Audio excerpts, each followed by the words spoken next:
በአጠቃላይ የባንክ አካውንት ያላችሁ ኢትዮጵያውያን በሙሉ በውጭ ሀገር ላላችሁ እንደዚሁም በኢትዮጵያ ውስጥ ላላችሁ እጅግ በጣም ወሳኝ መግለጫ ወጥቷል። በዝርዝር እንቃኘዋለን። በተጨማሪም የኢትዮጵያ ንግድ ባንክ ለደንበኞቹ በፋይዳ መታወቂያ ላይ አዲስ መግለጫ ወጥቷል። በዝርዝር እንቃኘዋለን። በተጨማሪም የኢትዮጵያ ብሔራዊ ባንክ በፋይዳ መታወቂያ ጋር የተገናኘ አዲስ መግለጫ ወጥቷል።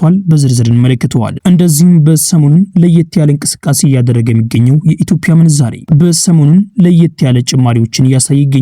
በዛሬው ዕለትም ከፍተኛ ጭማሪ አሳይተዋል። አብሶም ደግሞ የጥቁር ገበያ ወይም ደግሞ የሐዋላ ምንዛሬ ከፍተኛ ጭማሪ ማድረጉን እንደቀጠለ ነው። እንደዚሁም የባንኮች የምንዛሬ ዋጋ ተመን በዛሬው ዕለትም ጭማሪ አድርገዋል።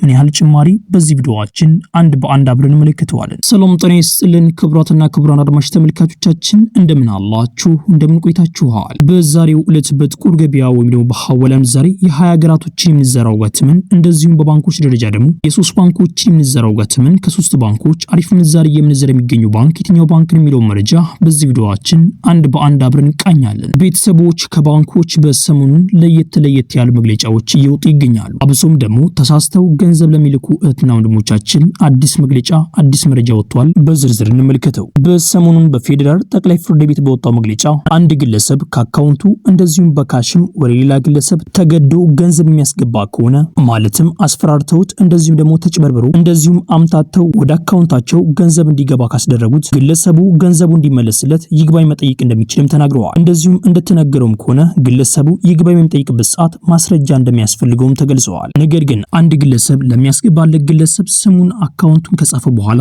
ገንዘቡን ካስገባ ገንዘቡ የሚገባለት ግለሰብ ምንም ነገር ግለሰቡን ሳያጭበረብረው እንደዚሁም ገንዘቡን አስገድዶ አስልኮ ካልሆነ የግለሰቡ ገንዘብ እንደማይመለስም ተነግረዋል። ፌዴራል ጠቅላይ ፍርድ ቤትም ይህን ያለበት ምክንያት ማንኛውም ግለሰብ አካውንትን ጽፎ እንደዚሁም ደግሞ ስሙን ከጻፈ በኋላ ኖርማል ተሳስተው ገንዘብ መላክ እንደማይችልም ተናግረዋል። ማለትም ስሙን ከጻፈ እንደዚሁም ደግሞ አካውንቱን ከጻፈ የሚልክበትን አካውንት በደንብ አድርጎ ቢያውቀው ነው እንጂ ካለምንም ነገር ስሙን ጽፎ አካውንትን ጽፎ ገንዘብ ሊልክ አይችልም ብሎ ገልጸዋል። በአጠቃላይ ማወቅ ያለባችሁ ተሳስታችሁ ወደ ሌላ ሰው ግለሰብ ገንዘባችሁን ብትልኩ ካለምንም ሪዝም ማለት ነው ግለሰቡ ሳያምታታችሁ ሳያጭበረብራችሁ ነው ነገር ሳያደርጋችሁ ገንዘባችሁን ሳታውቁ ወደ ሌላ ሰው ብትልኩ ገንዘባችሁ እንደማይመለስም ተገልጸዋል። ነገር ግን ግለሰቡ ቅን ከሆነ ገንዘቡን ሊመልስላችሁ ይችላል። እንደዚሁም ግለሰቡ ገንዘቡን አለመመለስም ይችላል። እዚህ ጋር ማወቅ ያለባችሁ ግለሰቡ እናንተን ደግሞ አጭበርብሯችሁ እንደዚሁም ደግሞ እናንተን አስፈራርቶ ገንዘባችሁ እንድትልኩ ካደረጋችሁ የዛኔ ገንዘባችሁ እንዲመለስላችሁ ይግባኝ መጠየቅ እንደምትችሉም ተገልጸዋል። ቤተሰቦች ወደ ቀጣኛው መረጃችን አለፍን። የኢትዮጵያ ብሔራዊ ባንክ ለባንኮች ያወጣው መግለጫ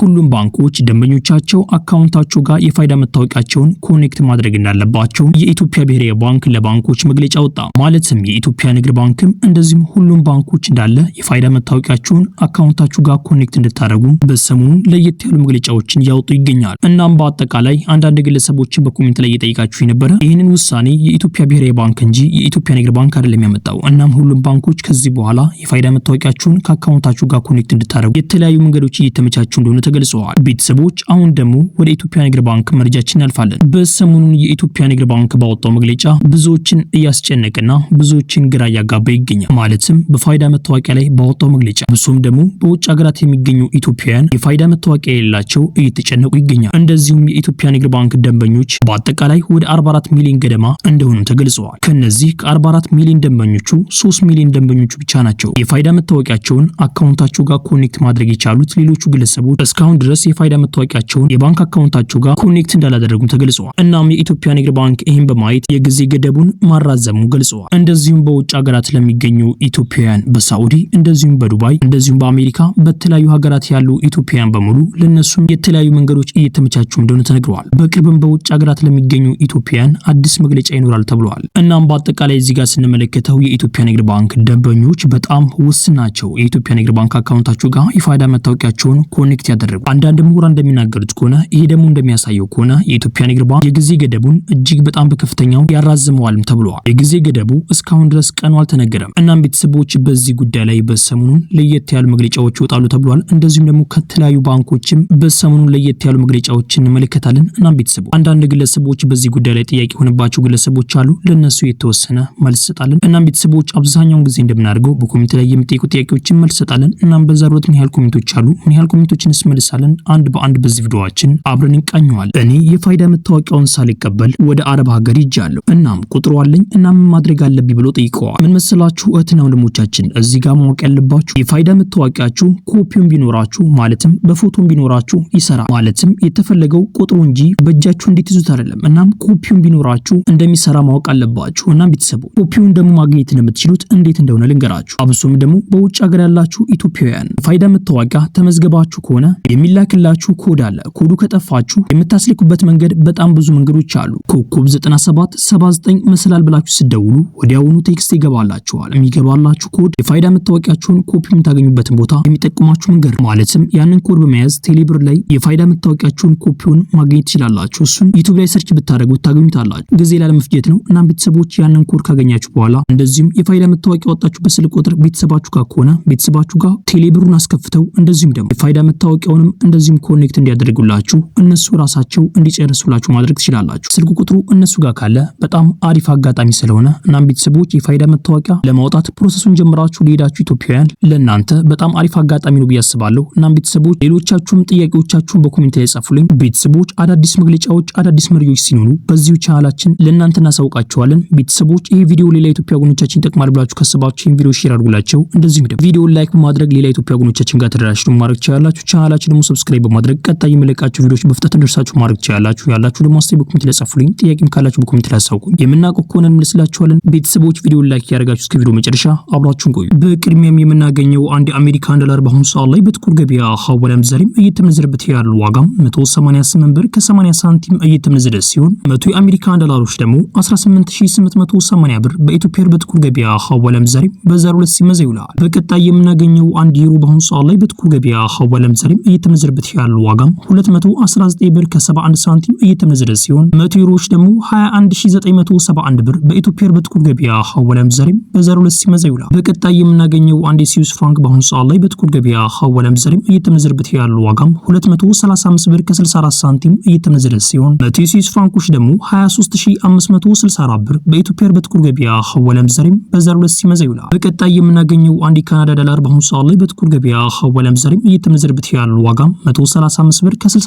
ሳንቲም እየተመነዘረ ሲሆን 100 የካናዳ ዶላሮች ደግሞ 13567 ብር በኢትዮጵያ በጥቁር ገበያ ሐዋላ ምንዛሬም በ02 ሲመዘ ይውላል። በቀጣይ የምናገኘው አንድ የአውስትሪያን ዶላር በአሁኑ ሰዓት ላይ በጥቁር ገበያ ሐዋላ ምንዛሬም እየተመነዘረበት ያለው ዋጋም 126 ብር ከ60 ሳንቲም እየተመነዘረ ሲሆን 100 የአውስትሪያን ዶላሮች ደግሞ 12630 ብር በኢትዮጵያ በጥቁር ገበያ ሐዋላ ምንዛሬም በ02 ሲመዘ ይውላል። በቀጣይ የምናገኘው አንድ ቻይና ዩዋን በአሁኑ ሰዓት ላይ በጥቁር ገበያ ሐዋላ ምንዛሬም እየተመነዘረበት ያለው ዋጋም 27 ብር ከ05 ሳንቲም እየተመነዘረ ሲሆን 100 ቻይና ዩዋኖች ደግሞ 2705 ብር በኢትዮጵያ በጥቁር ገበያ ሐዋላ ምንዛሬም በ02 ሲመዘ ይውላል። በቀጣይ የምናገኘው አንድ ፓውንድ ስተርሊንግ በአሁኑ ሰዓት ላይ በጥቁር ገበያ ሐዋላ ምንዛሬም እየተመነዘረበት ያለው ዋጋም 253 ብር ከ05 ሳንቲም እየተመነዘረ ሲሆን 100 ፓውንድ ስተርሊንግ ደግሞ 25305 ብር በኢትዮጵያ በጥቁር ገበያ ሐዋላ ምንዛሬም በ02 ሲመዘ ይውላል። በቀጣይ የምናገኘው አንድ ስዊድን ክሮን በአሁኑ ሰዓት ላይ በጥቁር ገበያ ሐዋላ ምንዛሬም እየተመነዘረበት ያለው ዋጋም 20 ብር ከ50 ሳንቲም እየተመነዘረ ሲሆን 100 ስዊድን ክሮኖች ደግሞ 2050 ብር በኢትዮጵያ በጥቁር ገበያ ሐዋላ ምንዛሬም በ02 ሲመዘ ይውላል። በቀጣይ የምናገኘው አንድ ኪዩት ዲናር በአሁኑ ሰዓት ላይ በጥቁር ገበያ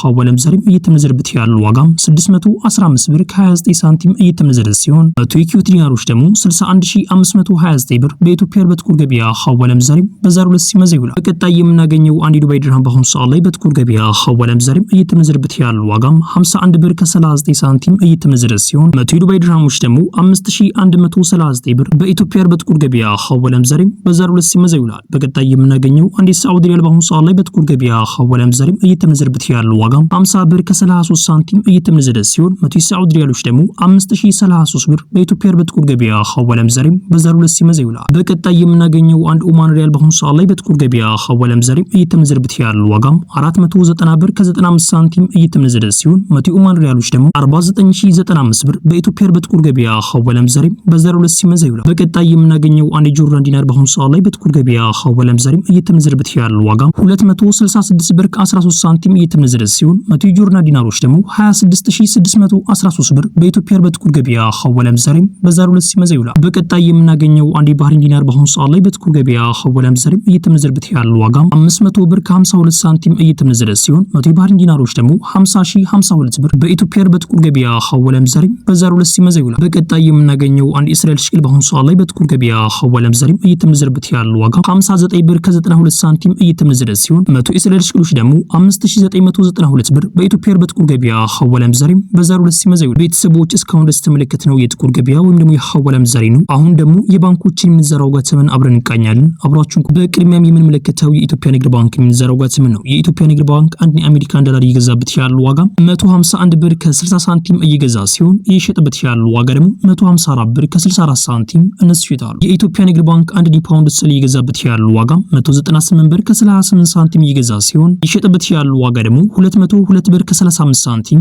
እነሱ ይሸጣሉ። የኢትዮጵያ ንግድ ባንክ አንድ ዩሮ እየገዛበት ያለው ዋጋ 176 ብር ከ50 ሳንቲም እየገዛ ሲሆን እየሸጠበት ያለው ዋጋ ደግሞ 180 ብር ከ03 ሳንቲም እነሱ ይሸጣሉ። የኢትዮጵያ ንግድ ባንክ አንድ ስዊስ ፍራንክ እየገዛበት ያለው ዋጋ 184 ብር ከ98 ሳንቲም እየገዛ ሲሆን እየሸጠበት ያለው ዋጋ ደግሞ 188 ብር ከ68 ሳንቲም እነሱ ይሸጣሉ። የኢትዮጵያ ንግድ ባንክ አንድ ኒኮቲን እየገዛበት ያለው ዋጋ 484 ብር ከ60 ሳንቲም እየገዛ ሲሆን እየሸጠበት ያለው ዋጋ ደግሞ 494 ብር ከ29 ሳንቲም እነሱ ይሸጣሉ። የኢትዮጵያ ንግድ ባንክ አንድ ዩሮ በድርሃም እየገዛበት ያለው ዋጋ 41 ብር ከ28 ሳንቲም እየገዛ ሲሆን እየሸጠበት ያለው ዋጋ ደግሞ 42 ብር ከ10 ሳንቲም እነሱ ይሸጣሉ። የኢትዮጵያ ንግድ ባንክ አንድ የሳውዲ ሪያል እየገዛበት ያለው ዋጋ 40 ብር ከ40 ሳንቲም እየገዛ ሲሆን እየሸጠበት ያለው ዋጋ ደግሞ 41 ብር ከ21 ሳንቲም እነሱ ይሸጣሉ። ቤተሰቦች እስካሁን ደስ ተመለከተነው የኢትዮጵያ ንግድ ባንክ የሚዘራው ገጽም ነው። አሁን ደግሞ የአምሃራ ባንክ የሚዘራው ገጽም አብረን እንቃኛለን። አብራችሁን ቆዩ። የአምሃራ ባንክ አንድ የአሜሪካን ዶላር እየገዛበት ያለው ዋጋ 152 ብር ከ81 ሳንቲም እየገዛ ሲሆን እየሸጠበት ያለው ዋጋ ደግሞ 155 ብር ከ87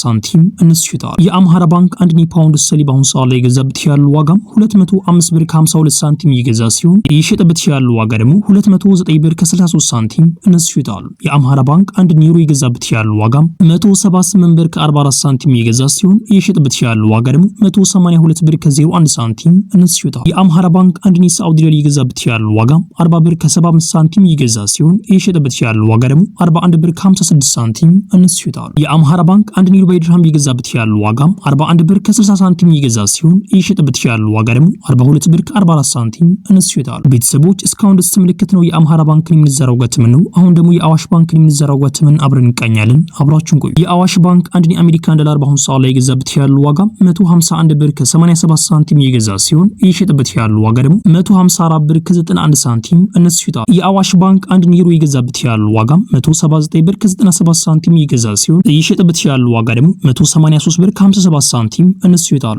የአዋሽ ባንክ አንድ ፓውንድ ስተርሊንግ በአሁኑ ሰዓት ላይ የገዛበት ያለው ዋጋ 205 ብር ከ89 ሳንቲም እየተገዛ ሲሆን እየተሸጠበት ያለው ዋጋ ደግሞ 210 ብር ከ00 ሳንቲም እነሱ ይሸጣሉ። የአዋሽ ባንክ አንድ የሳውዲ ሪያል እየገዛበት ያለው ዋጋ 43 ብር ከ02 ሳንቲም እየገዛ ሲሆን እየሸጠበት ያለው ዋጋ ደግሞ 43 ብር ከ88 ሳንቲም እነሱ ይሸጣሉ። የአዋሽ ባንክ አንድ ዩሮ በድርሃም እየገዛበት ያለው ዋጋ 43 ብር ከ96 ሳንቲም እየገዛ ሲሆን እየሸጠበት ያለው ዋጋ ደግሞ 44 ብር ከ84 ሳንቲም እነሱ ይሸጣሉ። ቤተሰቦች የዛሬው ምንዛሬ መረጃ ይህን መስለ ነበር። ቤተሰቦች ቪዲዮ ላይክ ማድረጋችሁን አዘነጉ። ኢንሻአላህ በቀጣይ ቪዲዮ እስከምንገናኝ ቸር ቆዩልኝ።